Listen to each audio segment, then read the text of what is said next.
जय हिंद जी। गंगा क्लास में आपका स्वागत है। आइए आज हम लोग अपने बायोलॉजी का क्लास करेंगे और बायोलॉजी के क्लास में तीसरा अध्याय अर्थात परिवहन चैप्टर जो है उसकी शुरुआत करने जा रहे हैं। परिवहन चैप्टर से पहले हमने आपको दो चैप्टर पढ़ा दिया है, जैव प्रक्रम के बारे में और साथ ही साथ श्वसन के बारे में, जो आपको एकदम पूरा डिटेल के साथ हमने पढ़ाया था और साथ ही साथ उसका नोट्स भी प्रोवाइड करवा दिए थे। उम्मीद करते हैं कि आप लोग नोट्स बना लिए होंगे और काफी प्रॉपर तरीके से आप उस चैप्टर को पढ़ लिए होंगे। आज हम लोग का जो परिवहन चैप्टर चलने जा रहा है ये बड़ा इंपॉर्टेंट चैप्टर है। इंपॉर्टेंट इसलिए है कि आज हम लोग अपने शरीर के अंदर बहुत सारी चीज के बारे में जानेंगे कि कैसे हमारे शरीर में ऊर्जा का निर्माण होता है और कैसे वो सारे तरह यानी पूरे शरीर के विभिन्न अंगों में पहुंचता है। इसके अलावा अनावश्यक पदार्थ का निर्माण होता है, वो कहां जाता है, कैसे शरीर से बाहर निकलता है, इन सारी चीज पर अध्ययन करने जा रहे हैं। प्रमुख रूप से अगर हम लोग बात करें तो इस चैप्टर में हम लोग याद रखिएगा रक्त के बारे में पढ़ने जाएंगे, यानी रक्त के बारे में जानेंगे, मनुष्य के हृदय के बारे में जानेंगे कि हृदय कैसे कार्य करता है और कैसे उसमें हम आपको बताएंगे कि हार्ट अटैक जो होता है वो कैसे आता है, कैसे दिल का दौरा पड़ता है, इन सारे चीज पर हम प्रकाश डालेंगे। साथ ही साथ आप लोग आरबीसी, डब्ल्यूबीसी ये सब का नाम सुने होंगे, इन सारे चीज के बारे में। और आप लोग इसके अलावा हाथ में नस जो आप लोग का दिखता है ना कि कौन सी नसें कौन सी हैं, इन सारे नस के बारे में हम लोग इस चैप्टर में अध्ययन करेंगे। लेकिन इस चैप्टर को हमने 3 कैटेगरी में बांट दिया है, 3 पार्ट में बांटकर इस चैप्टर को समाप्त करेंगे। पहले आज जानेंगे परिवहन क्या होता है, साथ ही साथ पौधों में परिवहन कैसे होता है उसके बारे में। दूसरा पार्ट जो हम शुरू करेंगे तो उसमें हम आपको रक्त के बारे में बताएंगे और साथ ही साथ हृदय कैसे कार्य करता है और हृदय की गतिविधि से संबंधित और बनावट से संबंधित सारी चीजों पर चर्चा करेंगे। और तीसरा जो पार्ट होगा उसमें हम लोग पढ़ेंगे अपने नस के बारे में, जो आप लोग वेन जानते हैं ना उसके बारे में, यानी सीरा धमनी कैसे कैसे काम करती है उनके बारे में। और इसके अलावा ब्लड प्रेशर कैसे बढ़ता है घटता है, आखिर ये ब्लड प्रेशर होता क्या है, इसको मापते किससे से हैं, इन सारी चीजों पर हम लोग प्रकाश डालेंगे। मतलब कहने का मतलब यह चैप्टर 3 पार्ट में आपका समाप्त होने जा रहा है। लेक्चर फर्स्ट, लेक्चर नंबर 2 और लेक्चर नंबर 3, ये 3 पार्ट में समाप्त होगा। लेक्चर फर्स्ट जो है वो बिल्कुल बेसिक चीज है और बड़ा इंपॉर्टेंट ना कह के हम कहेंगे कि मुश्किल से 3 से 4 नंबर का यहां से पूछता है, लेकिन आपको यह चैप्टर पढ़ना बड़ा जरूरी है और आज का लेक्चर जानना जरूरी है, क्योंकि कोई भी घर तभी बनता है जब उसका नींव मजबूत हो। अगर नींव कमजोर होगा तो बहुत बड़ा आप घर नहीं बना सकते। तो कहने का मतलब है पहले जानना यह जरूरी है कि परिवहन होता क्या है और इससे फायदा क्या है, नुकसान क्या है, इन सारी चीज को समझना जरूरी है। तो आइए हम लोग आज शुरू करते हैं परिवहन के बारे में। जरा सबसे पहले हमारे चैप्टर का नाम ही है परिवहन, तो पहले यह जानेंगे कि भाई परिवहन होता क्या है, आखिर परिवहन का मतलब होता क्या है। तो देखिए अगर हम आपसे बात करें, थोड़ा सा इस चैप्टर को छोड़िए, थोड़ा सा नेग्लेक्ट करिएगा, हम कुछ आपसे बताते हैं। आप लोग जरा देखिएगा 3 क्लास या 4 क्लास में जब होंगे तो वहां पे आप लोग पढ़े होंगे सोशल साइंस में परिवहन के साधन, कि परिवहन क्या होता है और उसका साधन क्या होते हैं। तो उसमें देखिए आप लोग पढ़े होंगे परिवहन क्या होता है, तो उसमें आपको बताया गया होगा कि किसी वस्तु को एक स्थान से दूसरे स्थान तक ले जाने की प्रक्रिया जो होती है वो परिवहन कहलाता है। आप लोग वो पढ़े होंगे। और परिवहन के साधन में आपको बताया गया होगा कि जैसे बस हो गया, पानी का जो जहाज चलता है वो हो गया, इसके अलावा रेल हो गया, ये सब परिवहन के साधन होते हैं। ये वस्तु को एक स्थान से दूसरे स्थान तक ले जाते हैं।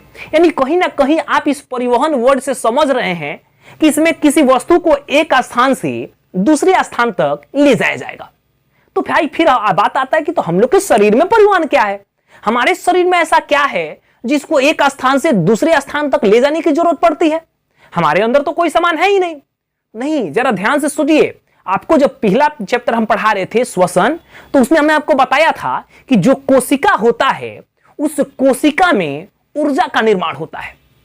आपको याद होगा हमने बताया था जब माइटोकॉन्ड्रिया के बारे में पढ़ा रहे थे, याद कीजिए कि जब माइटोकॉन्ड्रिया के बारे में पढ़ा रहे थे तो हम बोले थे कि माइटोकॉन्ड्रिया को कोशिकीय ऊर्जागृह कहते हैं, क्योंकि उसमें श्वसन क्रिया के दौरान क्या होता है, बड़े पैमाने पर ऊर्जा का निर्माण होता है। तो जरा सोचिए, जब ऊर्जा का निर्माण होता है तो क्या ऊर्जा वहीं पे रह जाती है? नहीं, वहां पे नहीं रहती है। वो क्या होता है कि पूरे शरीर में उसको बांटा जाता है, जहां जहां उसकी जरूरत होती है वहां वहां तक उस ऊर्जा को ले जाया जाता है।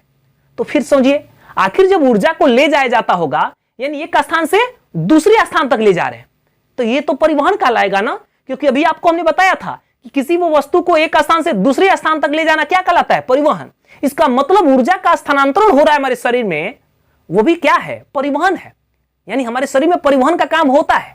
तो फिर क्वेश्चन आएगा आपके दिमाग में, सर क्या ऊर्जा का ही केवल परिवहन होता है?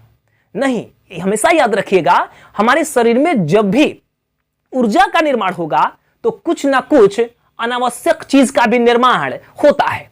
अनावश्यक मतलब हानिकारक पदार्थ का भी निर्माण होता है। तो वो हानिकारक पदार्थ का निर्माण होगा तो क्या वो हमारे शरीर में ही रह जाएगा? नहीं रहेगा, क्योंकि अगर वो शरीर में ही रह जाए तो हम लोग की मृत्यु हो जाएगी। तो इसका मतलब उसको जो हानिकारक पदार्थ है उसको भी हमारे शरीर से बाहर निकालना जरूरी है।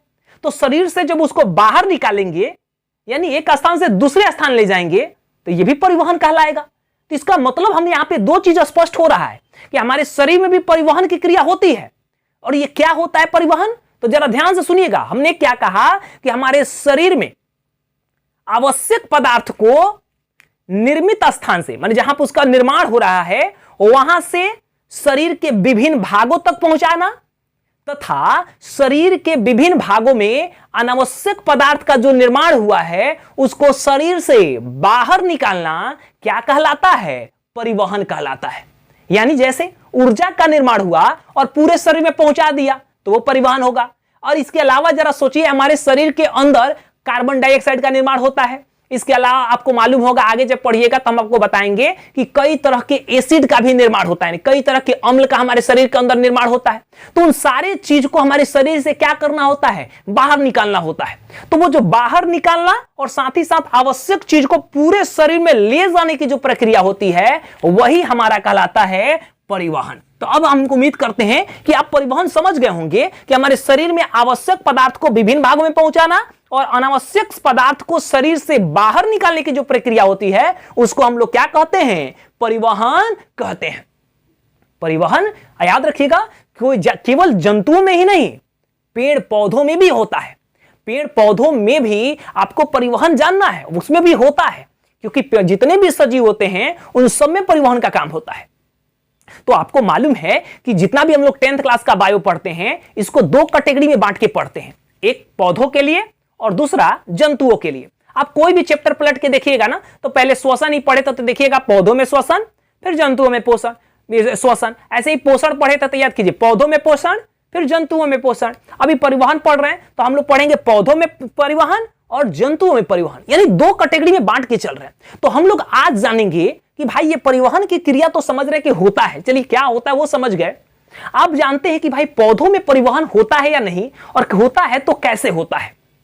देखिए पौधे जो होते हैं उनमें अगर हम लोग बात करें तो एक कोशिकीय अगर पौधों की बात करते हैं, सबसे पहले पौधों में हम लोग बात करते हैं एक कोशिकीय पौधे। अब याद कीजिएगा, एक कोशिकीय पौधे की अगर हम लोग बात करें तो हम पहले ही बता दिए हैं कि एक कोशिकीय और बहुकोशिकीय क्या होते हैं। तो देखिए एक कोशिकीय मतलब जिसका शरीर क्या होता है? एक कोशिका से मिलके बना होता है, जैसे युगलीना हो गया, इसके अलावा शैवाल हो गए, ये सब एक कोशिकीय पादप होते हैं।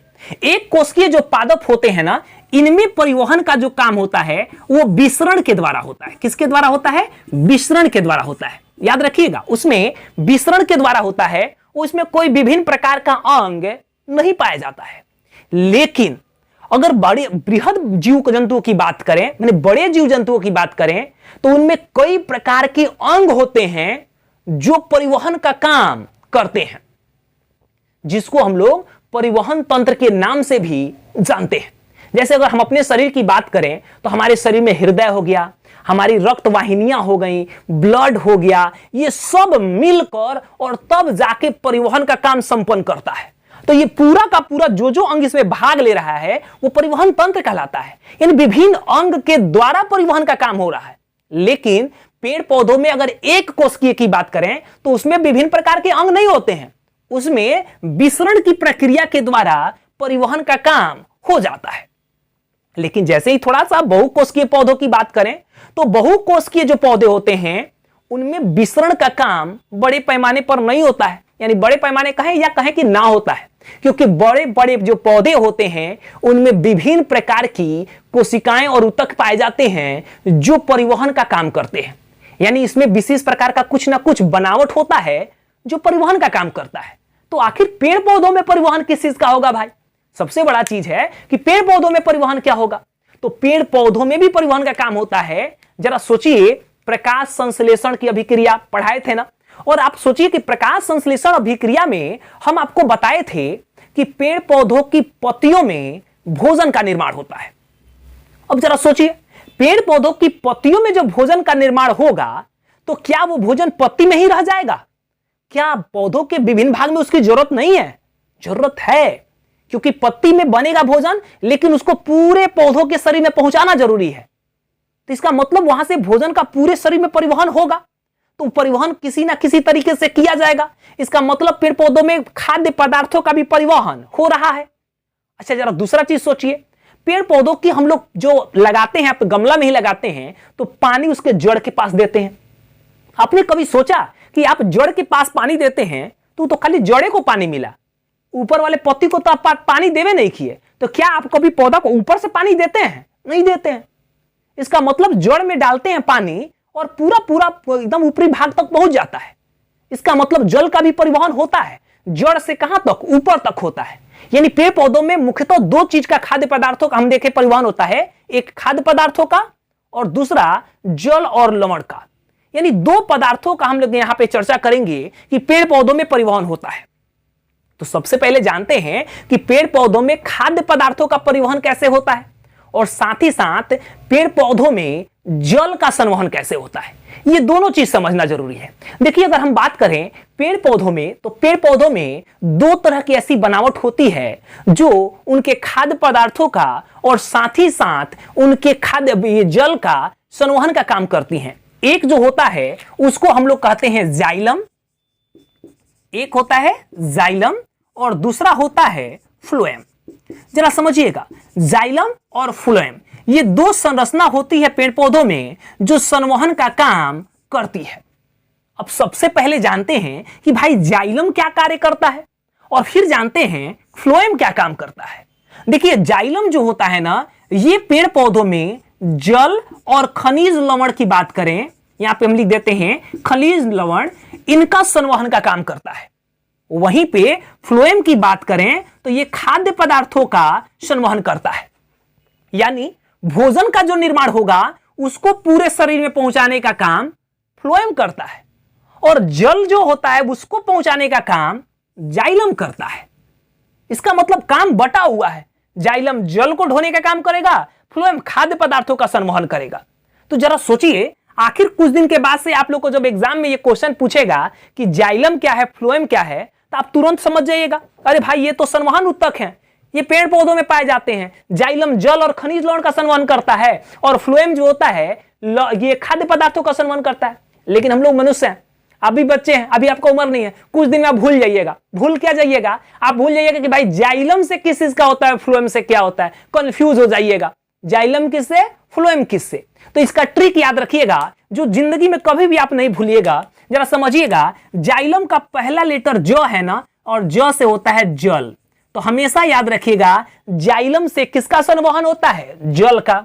ऐसे ही फ से फ्लोएम होता है, और फल से थोड़ा देर समझिए, फल, फल मतलब खाने वाला चीज, इसका मतलब खाद्य पदार्थों का संवहन किससे होता है, फ्लोएम से होता है।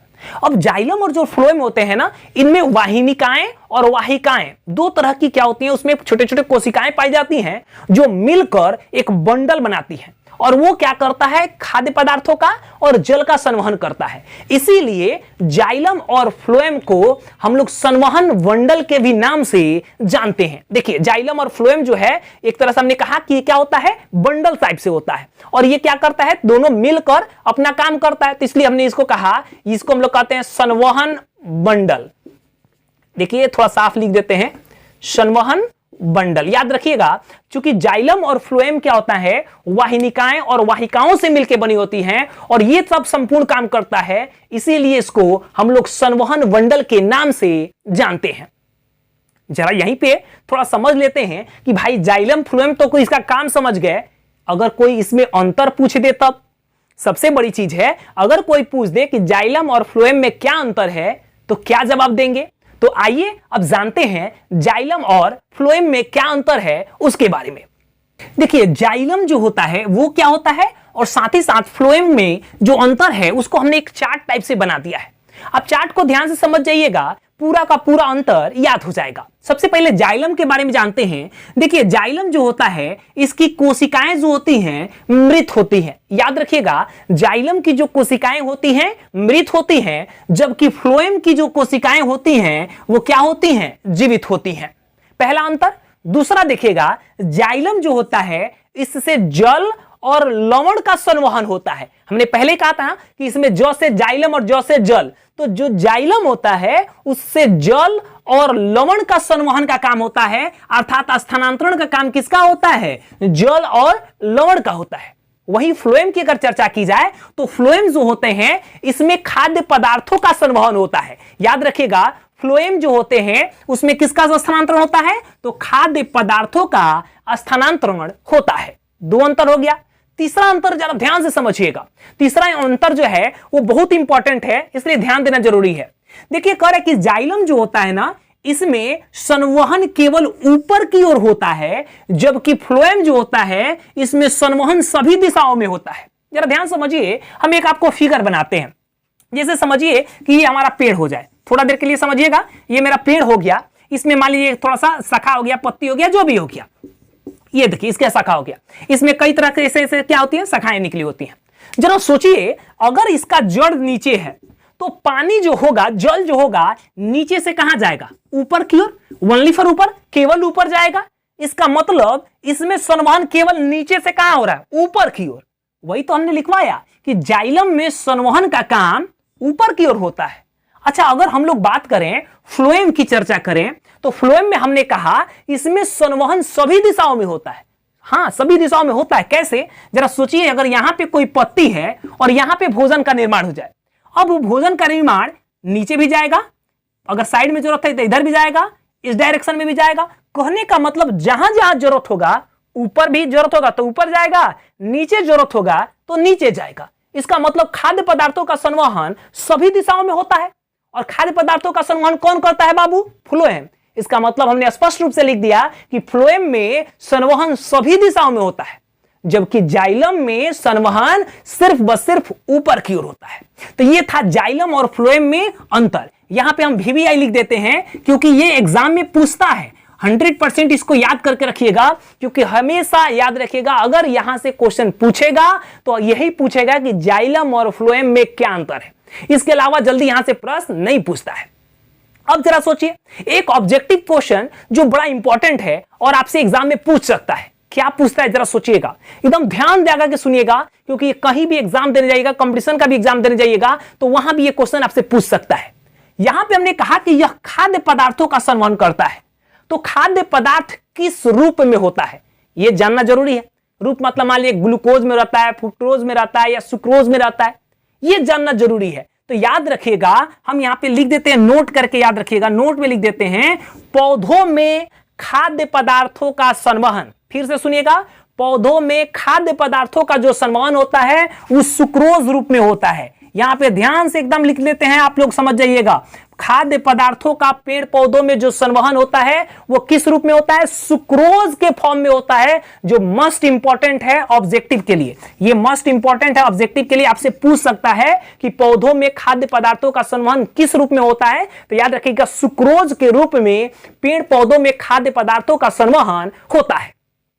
अब जरा सोचते हैं और थोड़ा सा इसको और डीपली पढ़ते हैं कि पौधों में खनिज पदार्थों का संवहन जब होता है, जाइलम और फ्लोएम भाग लेते हैं, आखिर इस क्रिया को क्या नाम देंगे, कुछ ना कुछ तो नाम होगा। तो देखिएगा हम लोग क्या करते हैं कि पेड़ पौधों में जो पदार्थों का संवहन होता है उसको दो पार्ट में अध्ययन करते हैं। वो जो पूरी प्रक्रिया हो रही है उस प्रक्रिया को दो भाग में बांट देते हैं। पहला जो होता है उसको हम लोग स्थानांतरण कहते हैं और दूसरा जो होता है वाष्पोत्सर्जन होता है। हमने फिर से एक बार रिपीट कर रहा है कि पौधों में पदार्थों का जो स्थानांतरण होता है किसके द्वारा होता है, तो जाइलम और फ्लोएम के द्वारा होता है। लेकिन इस पूरी प्रक्रिया को समझने के लिए हम लोग उसको दो पार्ट में बांट रहे हैं बाबू, पहला स्थानांतरण और दूसरा वाष्पोत्सर्जन। जरा समझते हैं कि स्थानांतरण क्या होता है और वाष्पोत्सर्जन क्या होता है। स्थानांतरण का मतलब तो आप समझ गए होंगे, एक स्थान से दूसरे स्थान तक ले जाना। जरा सोचिए कि जो पेड़ पौधे होते हैं, हमने यही कहा कि यहां पे भोजन का निर्माण हुआ तो इसको एक स्थान से दूसरे स्थान तक ले जाना, ये हमारा कहलाता है क्या, स्थानांतरण। यानी खाद्य पदार्थों का एक स्थान से दूसरे स्थान तक ले जाने की जो प्रक्रिया होती है उसको हम लोग क्या कहते हैं? स्थानांतरण कहते हैं। इस स्थानांतरण के लिए वाष्पोत्सर्जन भी बड़ा इंपॉर्टेंट है। वाष्पोत्सर्जन जो होता है, याद रखेगा, यह सबसे इंपॉर्टेंट होता है पेड़ पौधों के लिए। अगर वाष्पोत्सर्जन की क्रिया ना हो तो पेड़ पौधे कुछ ही दिनों में मर जाएंगे। स्थानांतरण में क्या होता है? खाद्य पदार्थों का क्या होता है? एक स्थान से दूसरे स्थान तक ले जाया जाता है। लेकिन हमने कहा वाष्पोत्सर्जन सबसे इंपॉर्टेंट होता है, क्योंकि वाष्पोत्सर्जन की क्रिया ना हो तो पेड़ पौधे का जीवित रहना संभव ही नहीं है।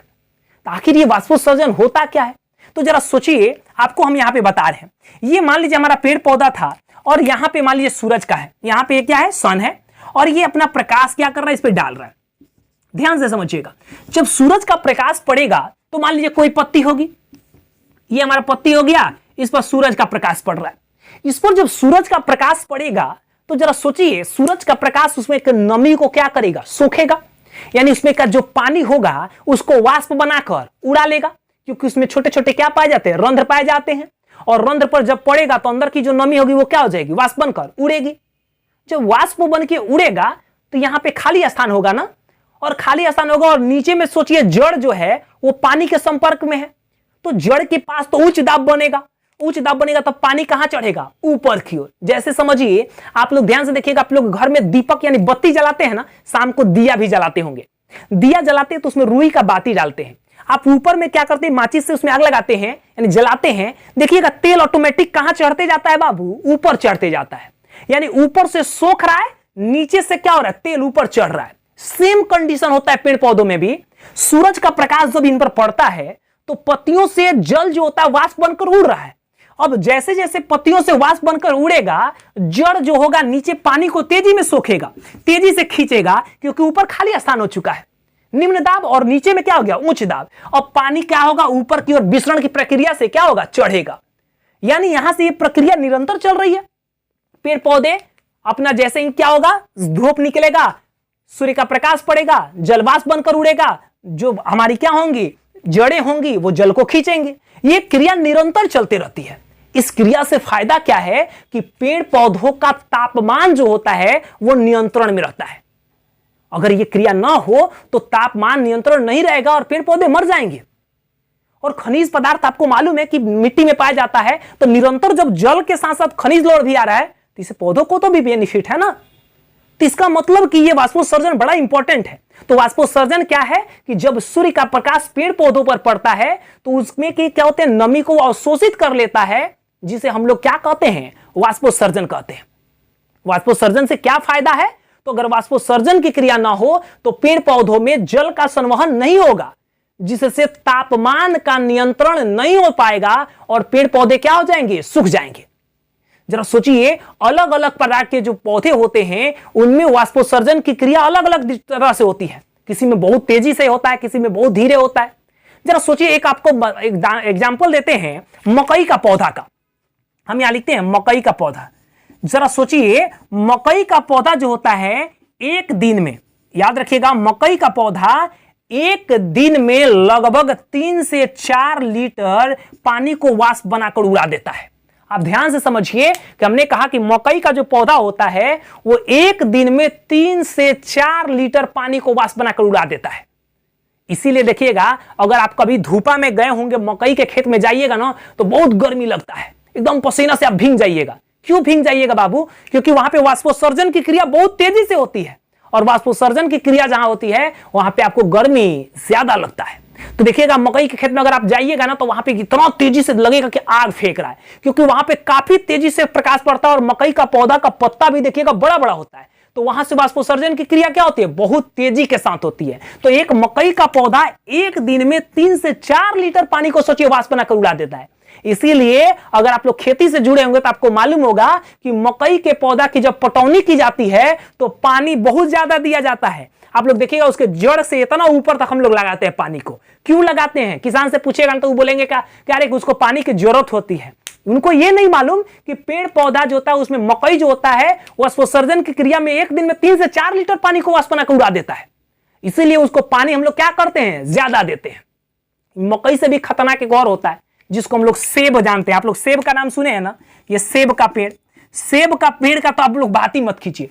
सेब का पेड़ एक दिन में लगभग 10 से 20 लीटर पानी को वाष्प बनाकर उड़ा देता है। मकई तो 3 से 4 लीटर वाष्प बनाकर उड़ाता है। जो सेब होता है उससे लगभग 10 से 20 लीटर पानी एक दिन में वाष्प बनकर उड़ जाता है। जरा सोचिए कि कितना ज्यादा ये निरंतर क्रिया चल रही है, ये कंटिन्यू चल रहा है। आप लोग छोटे क्लास में जब होंगे ना तो आप लोग पढ़े होंगे मरुस्थल के बारे में, और मरुस्थल के बारे में पढ़े होंगे तो आप लोग पढ़े होंगे नागफनी का पौधा मरुस्थल में पाया जाता है। और वहां पे क्वेश्चन होता है कि नागफनी का जो कांटा होता है, पत्तियां जो होती हैं वो कांटा का रूप ले लेती हैं, क्यों? तो आप लोग को बताया गया होगा कि चूंकि मरुस्थल में गर्मी ज्यादा पड़ती है तो पत्तियां जब चौड़ी रहेंगी तो वाष्पोत्सर्जन की क्रिया ज्यादा होगा, इसीलिए नागफनी का जो पत्ता होता है वो शूल धारण कर लेता है, मतलब कांटा में बदल जाता है, ताकि एरिया घट जाएगा, सूर्य का प्रकाश कम से कम असर पड़ेगा और वाष्पोत्सर्जन की क्रिया कम होगी, क्योंकि आपको मालूम है मरुस्थल में जल की कमी होती है। तो ये चीज आपको वहां पढ़े हैं, 3 क्लास 4 क्लास में आपको बताया गया है, लेकिन इतना डिटेल से नहीं जानते थे, तो इस चीज को भी याद रखिएगा। अब देखिए वाष्पोत्सर्जन की क्रिया में मैंने बताया कि भाई मकई 3 से 4 लीटर पानी एक दिन में वाष्प उड़ा देता है, सेब 10 से 20 लीटर। अगर संपूर्ण पौधे की बात की जाए, पूरा का पूरा पौधा की अगर हम लोग चर्चा करें तो आपको जानकर आश्चर्य होगा कि एक पौधा अपने जीवन काल में, याद रखिएगा, एक पौधा अगर उसके जीवन काल की बात करें तो अपने भार से 100 गुना, याद रखिएगा, अपने भार से 100 गुना पानी वाष्प बनाकर उड़ा देता है। यानी आप सोचिए कि अगर पौधा का वजन अगर हम बात करें 5 केजी हो या 5 केजी के आसपास हो उसका भार, तो सोचिए वो इससे 100 गुना पानी को वाष्प बनाकर उड़ा देता है। एक पौधा अपने जीवन काल में, याद रखेगा, अपने से 100 गुना ज्यादा भार के पानी को क्या करता है? वाष्प बनाकर उड़ा देता है। तो ऐसे होता है पेड़ पौधों में वाष्पोत्सर्जन की क्रिया। अब वाष्पोत्सर्जन की क्रिया जब होगी तो जल का संवहन होते रहेगा और पेड़ पौधे जो होंगे उनका क्या होगा? खनिज पदार्थ सारा मिलता रहेगा, और इस प्रकार से पेड़ पौधों में खाद्य पदार्थों का और साथ ही साथ जल और खनिज का संवहन का काम चलते रहता है। तो हम लोग आज के क्लास में जाने परिवहन क्या होता है, साथ ही साथ पेड़ पौधों में परिवहन की क्रिया कैसे होती है, इन सारी चीजों पर चर्चा की है। साथ ही साथ जाने जाइलम और फ्लोएम में क्या अंतर है। इसके अलावा हमने बताया वाष्पोत्सर्जन क्या है, इसका महत्व क्या है, स्थानांतरण क्या है, इन सारी चीजों पर आज हम लोग चर्चा की। इसके अलावा सबसे इंपॉर्टेंट ऑब्जेक्टिव की भी चर्चा की है कि भोजन सुक्रोज के फॉर्म में क्या होता है? स्थानांतरण होता है। तो उम्मीद करते होंगे आज का क्लास जो होगा आपको पसंद आया होगा, और पसंद आएगा तो लाइक और शेयर, और साथ ही साथ अगर नए हैं तो कमेंट्स करना बिल्कुल ना भूलिए, और सब्सक्राइब तो करना आप जानते ही हैं कि अगर आपको अच्छा लग रहा है तो सब्सक्राइब जरूर कीजिए। चलिए आज के क्लास में इतना ही रहने देते हैं, मिलते हैं अगले क्लास में जहां पे हम लोग फिजिक्स का तीसरा चैप्टर पढ़ेंगे। तब तक के लिए आपका बहुत बहुत धन्यवाद।